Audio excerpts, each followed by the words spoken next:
이 아침 우리에게 주시는 하나님의 말씀 시편 37편 4절 5절 말씀인데 우리 1절부터 6절까지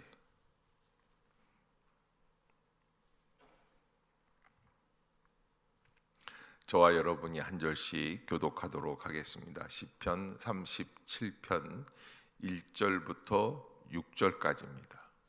함께 볼까요? 교독으로 보겠습니다. 악을 행하는 자들 때문에 불평하지 말며 불의를 행하는 자들을 시기하지 말지어다.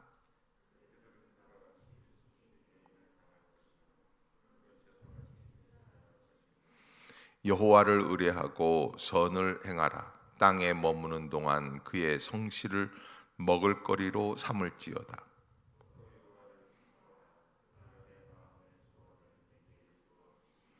내 길을 여호와께 맡기라. 그를 의지하면 그가 이루시고 내 의를 빛같이 나타내시며 내 공의를 정오의 빛같이 하시리로다. 아멘. 할렐루야. 이 아침 주의 전을 찾으신 여러분들에게 하나님의 은혜와 평강이 함께 하시기를 축복합니다. 시편 37편의 말씀을 우리가 묵상하면서 이 시편 37편을 뭐라고 말할 수가 있냐면 피난처 되시는 우리 주님이시다라는 그런 주제로 말씀을 드릴 수가 있는데요. 시편 37편에서 특별히 악인의 번영에 대해서 우리는 어떻게 생각하는가라고 하는 물음을 제기해 주고 있습니다. 악인의 번영, 예를 들어서 시험 입시를 앞두고 있는 엄마들이 이제 그냥 새벽기도 나와서 기도하고 그랬는데 옆집에 아파트 옆집에 살고 있는 철이네 엄마는 한 번도 새벽기도는커녕 예수도 안 믿는 사람인데 그 집 아이는 서울대학 갔고 우리는 지방대학 갔다. 꽝꽝꽝꽝. 아니 이럴 수가 있는가? 하나님이 살아 계시는 거 맞아? 이렇게 생각을 할 수 있단 말이죠. 현실의 삶에 대해서 나는 어떤 관점으로 바라보고 있는가라고 하는 그런 말씀이고요. 다윗의 시이지만 그러나 바벨론 포로 이후에 어쩌면 이스라엘 백성들에 의해서 편집된 시다라고 생각한다면 이 시편 기자는 우리를 어떤 길로 인도하고 있느냐, 큰 역사의 틀에서 세상을 바라볼 수 있는 눈을 길러라라고 하는 것인데요. 우리가 살아가고 있는 이 인생이라고 하는 큰 흐름, 이게 보통 요즘은 많이 오래 사시니까 되게 80년 인생을 충분히 사시지 않습니까? 90세까지도 사시고 어쩔 때는 이제 앞으로 100세 시대가 분명히 오고 있다. 대부분 지금 이제 70대 계신 어르신들이 뭐라 그러시냐면 목사님 이제 제가 한 87세에서 한 92세 그 사이에 좀 죽었으면 좋겠어요. 마음대로 죽지를 못해요. 백수를 누려야지만 될 수밖에 없어요. 지금 70대에 계시는 분들은 백수를 가셔야지 돼요. 그게 왜냐하면 사회적인 그 상황이 그래요. 환경이 그래요. 죽을 수가 없어요. 워낙 의료 시스템들이 잘 돼 있기 때문에 죽지를 않습니다. 근데 건강하면서 안 돌아가시는 건 괜찮은데 병원에서 정말 그냥 이 시스템 때문에 연명하는 분들도 있거든요. 이게 참 어려운 일들이다. 그래서 장수가 어쩌면 인생에 큰 어려움을 가져다주는 시대가 될 수도 있다라는 그런 그래서 우리가 노년을 잘 살아가는 지혜도 필요한데, 과거에는 몇 년까지 살면 오래 살았다고 그랬습니까? 제가 어렸을 때 초등학교 1학년 때인데 제가 그때 서울 자양동에서 살고 있었을 때예요. 자양동이 그때만 해도 천호동서부터 여기까지 다 시골이에요. 그래서 논농사를 많이 지었어요. 자양동에서. 지금부터 한 5, 6년 전 시골집들이 많이 있고요. 지붕에는 밭도 있고 그랬어요. 그래서 거기에 이제 그 한강변에 이제 농사 짓는 그런 데서 이제 제가 왜 모기차 소독차 있지 않습니까? 그럼 동네 애들이랑 이렇게 따라다니면서 그 소독차 하고서 따라다니고 그랬던 기억이 있어요. 그 동네에 살 때인데, 자양동에 살 때인데, 동네에서 제일 부자 할아버지가 회갑을 맞이하셨습니다. 그래서 회갑 기념으로 전체 동네 잔치를 벌리는 거예요. 그날 가수가 2명이나 왔다 갔어요. 그래서 막 트로트 가수겠죠. 그때였으니까 60년대 이제 70년대 초였으니까 막 부르고, 이제 부르다가 이 흥이 겨우니까는 옆에 이 자유당 당사 같은 그런 건물이 하나 있었어요. 그 동사무소도 아닌 게 그런 게 있었는데, 그 옆에 마을 총각이 마이크 들고 올라가서 확성기를 갖다 놓고서 동네가 다 떠나가라고 노래 불렀던 기억이 있어요. 그렇게 노래들을 동네 사람들이 부르고 한 이틀을 밥을 안 했던 것 같아요. 집집마다. 왜? 할아버지 댁 가서 밥 먹고 오는 거예요. 몇 살 됐다고요? 회갑 맞이했다고요. 여기 지금 회갑은 뭐 진짜 뭐라고 말할 수가 없는 거죠. 저도 내년에 회갑이에요. 이게 있을 수 없는 일이거든요. 근데 이 시대가 그렇게 바뀌었어요. 50년 만에 그런 시대를 살아가고 있어요. 오늘 이 본문은 우리에게 무엇을 얘기하고 있냐면, 자, 50년만 늦게 살아도 이렇게 바뀌는데 하나님의 눈으로 세상을 한번 바라봐라. 세계 강대국 가운데 뭐 멸망하지 않은 나라가 있습니까? 다 멸망이에요. 그리스가 그랬고, 로마가 그렇고, 그 이전에 아수르, 시리아, 아니면 뭐 바벨론 다 망한다는 거예요. 그런 어떤 큰 스펙트럼에서 하나님의 관점에서 인류의 세상을 살펴볼 필요가 있는 거예요. 왜? 우리는 어디에서 사는 거예요? 내가 주인공이고 내가 주인인 시간을 살아가는 게 아니라 역사의 주인은 누구시라고 그러는 거예요? 하나님이시라는 거예요. 여러분, 우리가 잘 알아야지 돼요. 우리가 하나님이 주인 되신 시간을 그냥 잠시 하나님의 명령에 의해서 살아갈 뿐이기 때문에 우리가 이 세상의 이 시간들 속에 내가 주인이라는 생각을 하면은 잘못되는 거죠. 그런 큰 스펙트럼에서 봤을 때 막 번성하고 막 잘 되고 어떻게 돼요? 별거 아니에요. 순간 지나가는 거예요. 아무것도 아니에요.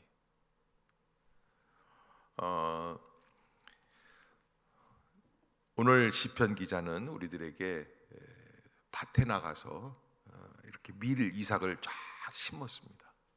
밀 이삭들이 쭉 자랍니다. 여름 지나가고 이제 가을에 밀을 추수할 때가 됩니다. 그런데 밀 이삭을 추수해야지 되는데 그 밀 이삭의 주인이 나가 보니까 뭐가 있어요? 피들이 있어요. 잡초들이 있어요.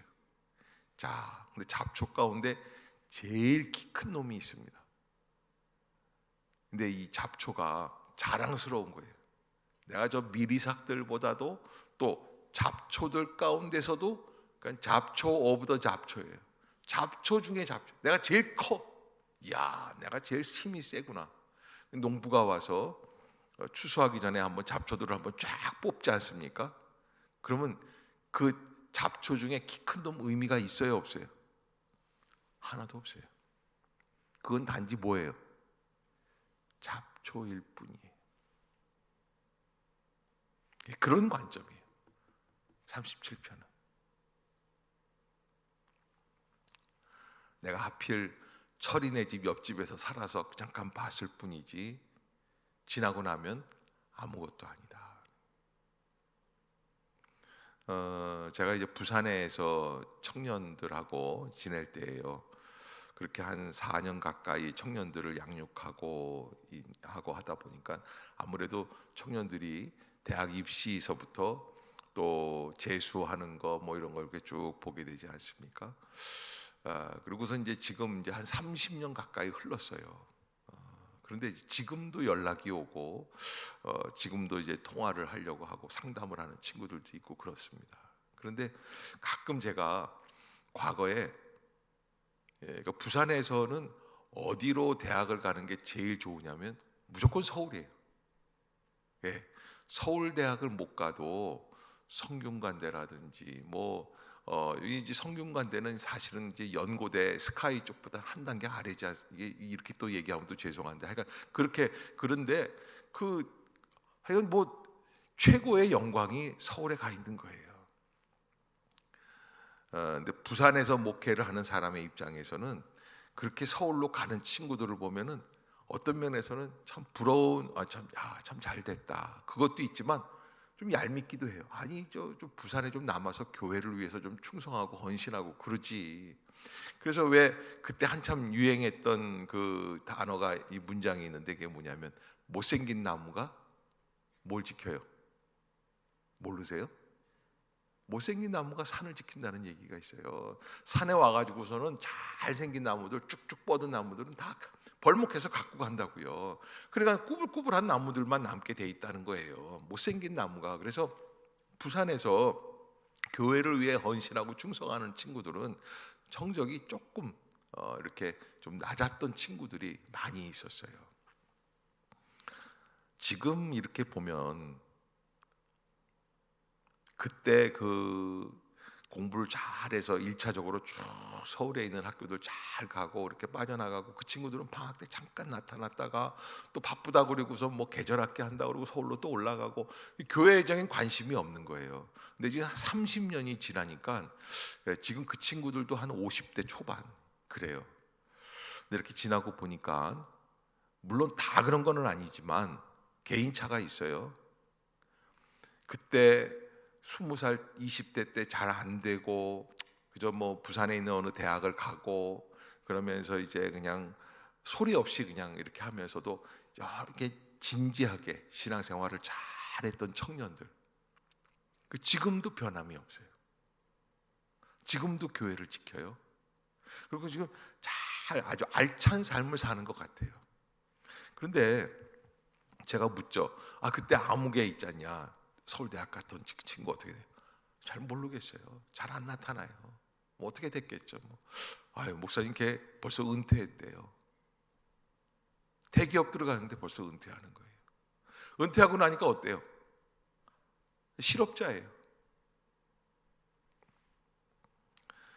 인생이라고 하는 것은 그 당장에서 됐느냐 안 됐느냐로 인생을 평가하고 판단하지 마십시오 하는 게 37편이에요. 그럼 우리가 영원하게 거할 수 있는 곳, 그 우리의 진정한 쉘터, 피난처 누구시라는 거예요? 여호와 하나님이시라는 거예요. 그래서 오늘 37편 3절 4절에서 그래서 우리가 여호와를 의뢰하고 선을 행하라. 땅에 머무는 동안 그의 성실을 먹을거리로 삼을지어다. 자, 하나님의 먹을거리는 뭐라는 겁니까? 성실한 거예요. 저는 하나님의 그 먹을거리가 성실한 그 모습 그대로 여러분들도 여러분들의 먹거리가 다른 것이 아닌 성실함에 이룰 수 있기를 주의 이름으로 부탁합니다. 우리가 새벽기도 하나 하나님 앞에서 지켜나가는 것도 뭐가 있어야 될까요? 성실이에요. 최선을 다해서 내가 어떻게 하든지 주님 안에서 이 시간을 지키기로 약속하고 한다면 최선을 다하는 거죠. 목회자의 입장에서도 목회의 그 직무를 감당하기 위해서 가장 필요한 게 뭘까요? 찬란한 능력보다 저는 더 중요한 거는 성실이라고 생각을 해요. 그런데 하나님이 바로 그 성실한 자를 성실함을 먹을거리로 삼는다는 건 무슨 뜻입니까? 하나님은 성실한 자를 배반하지 않으신다는 거예요.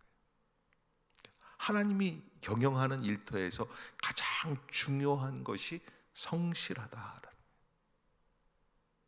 여러분 성실하게 새벽을 채워보십시오.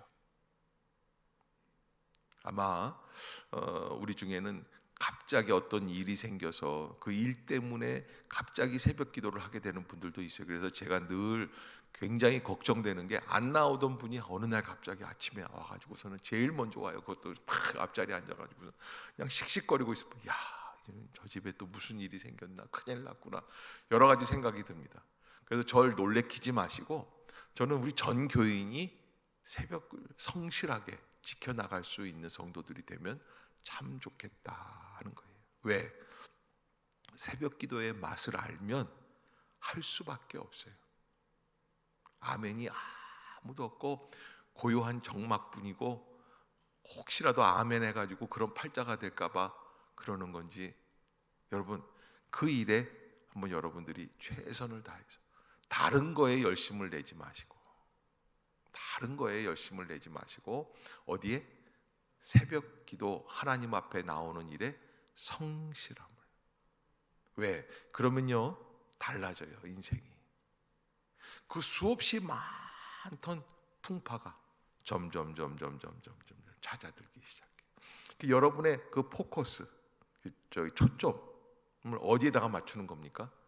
주님과 나와 교통하는 그 기도에다 맡기는 거예요.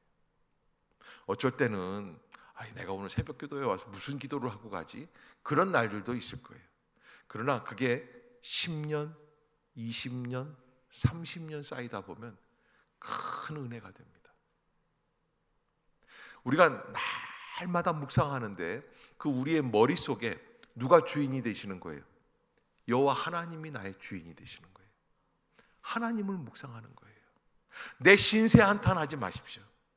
아유, 하나님 난 죽겠어요, 못 살겠어요, 난 아파요, 힘이 들어요, 돈이 없어요. 이게 신세 한탄이 아니라 누구를 바라보냐면 하나님을.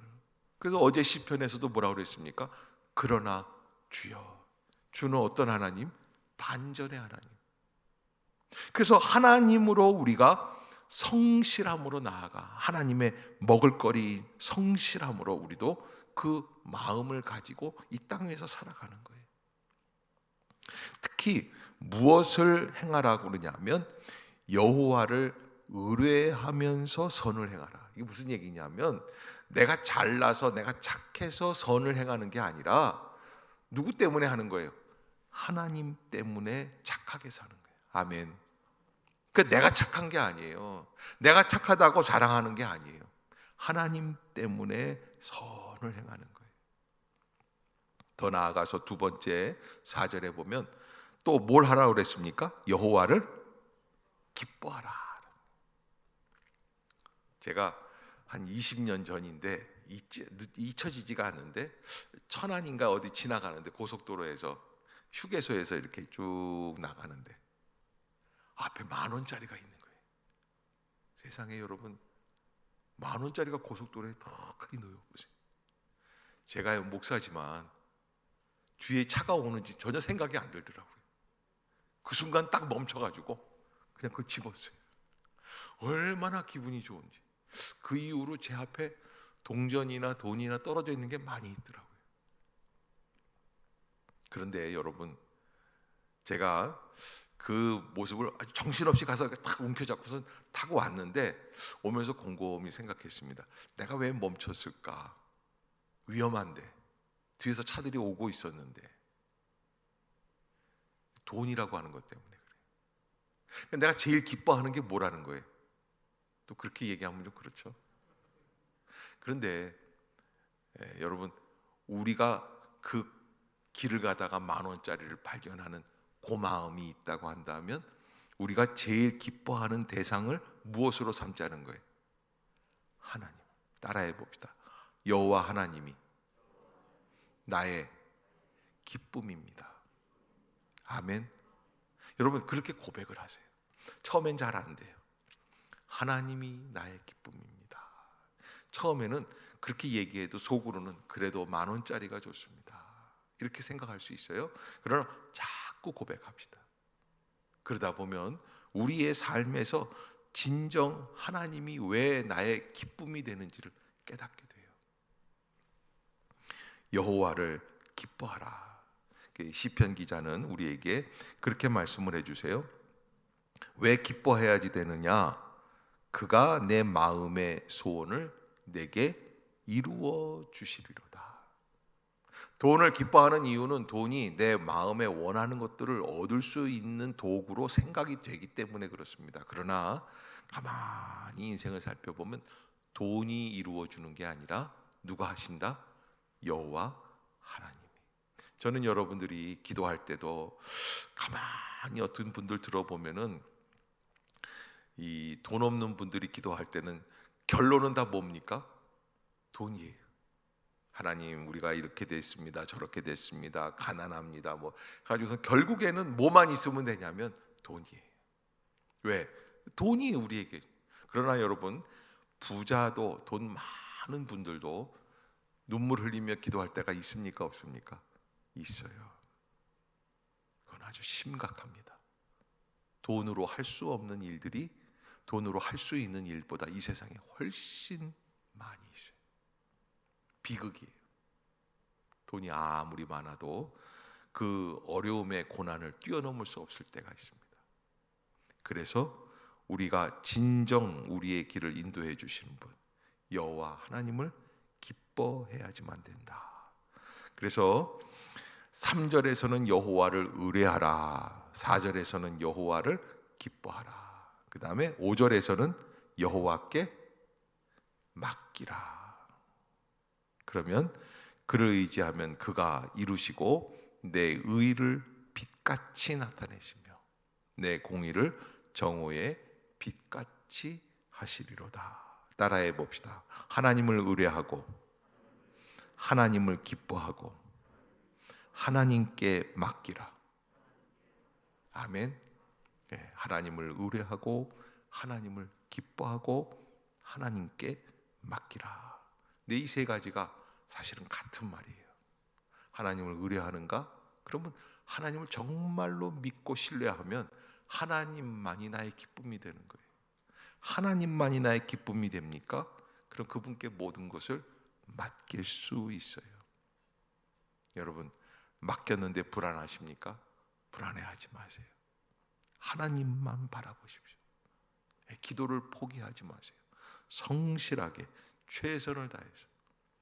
아마 이 가운데는 시험을 앞두고 자녀들을 위해서 기도하러 나온 엄마들도 계십니다. 저는 그 엄마들이 시험 끝났다고 해서 의리 없이 새벽 기도를 포기할 그런 엄마들이라고는 전혀 생각하지 않습니다. 아멘. 다른 엄마들만 아멘을 하는 것 같아요. 예. 여러분, 우리가 이왕에 시작했는데 인생에 이게 참 이렇게 인생의 가장 중요한 게 뭘까? 성실함으로 의리를 지키는 거예요. 그래서 몇 년 기도해 봐야 되느냐? 저는 한 3년에서 5년. 그리고 조금 기도하는 거 한 10년 정도 새벽 기도하는 거예요. 빠지지 말고. 여러분, 꼭 성실하게 그 믿음의 자리를 지켜나가 보세요. 오늘부터 시작을 해도 좋아요. 오늘부터 한 10년 기도했는데 정말 망했어요. 그러면 10년 후에 오세요. 제가 다 변상해 드릴 용의가 있어요. 그때쯤 저도 은퇴할 때예요. 예. 여러분, 아니 정말 10년 뒤에 한번 보자고요. 매일 새벽에 나와서 하나님 앞에 나와 하나님을 묵상하고 하나님을 기억하고 하나님을 의뢰하고 하나님을 기뻐하고 하나님께 맡기는 그러한 삶을 계속 한번 해보자는 거예요. 그때 우리의 마음속에서 어떠한 역사가 일어나는가? 우리가 인생을 살아갈 때 어떻게 살아가야 할까? 여러분, 밀밭에 뿌려진 가라지와 같은 그 잡초와 같은 인생으로 내가 잘났다고 뽐내고 있는 거 아무것도 아니다라는 거. 여러분, 이 세상 가운데서 뽐내는 인생이 아니라 우리는 하나님만을 의뢰하고 하나님만을 기뻐하고 하나님께 전폭적으로 맡기는 인생, 하나님만을 바라보는 그러한 복된 성도들이 되시기를 주의 이름으로 축복합니다. 기도하겠습니다. 사랑의 하나님, 은혜를 감사합니다. 여호와를 신뢰하고 선을 행하라고 말씀해 주셨는데 주님을 의뢰하기를 원합니다. 주님을 기뻐하기를 원합니다. 더 나아가 주님께 맡기기를 원합니다. 이 아침도 그 은혜를 허락해 주시옵소서. 그러므로 말미암아 이 세상을 살아가는 모든 인생, 하나님 안에서 변함이 없는 늘 푸르른 그런 상록수와 같은 믿음으로 승리하게 하여 주옵소서. 우리 성도들에게 장기간 하나님 장거리 기도에 포기하지 않는 성실함을 더하여 주시옵소서. 기도하지 않고는 견딜 수 없는 마음을 주시고 기도의 자리를 찾아 나올 수 있는 은혜를 더하여 주시어서 언제나 마음속에 우리의 주인 되시는, 우리의 인생의 주인 되시는 하나님을 바라볼 수 있는 복된 성도들이 다 되게 하여 주시옵소서. 오늘도 하루 종일 주께서 인도해 주실 줄로 믿습니다. 오늘도 하나님의 음성을 듣는 축복의 날이 되게 해 주시옵소서. 예수님의 이름으로 감사하며 기도드리옵나이다. 아멘. 하늘에 계신 우리 아버지여, 이름이 거룩히 여김을 받으시오며 나라가 임하옵시며 뜻이 하늘에서 이룬 것 같이 땅에서도 이루어지이다. 오늘날 우리에게 일용할 양식을 주옵시고 우리가 우리에게 죄 지은 자를 사하여 준 것 같이 우리의 죄를 사하여 주옵시고 우리를 시험에 들게 하지 마옵시고 다만 악에서 구하옵소서. 대개 나라와 권세와 영광이 아버지께 영원히 있사옵나이다. 아멘.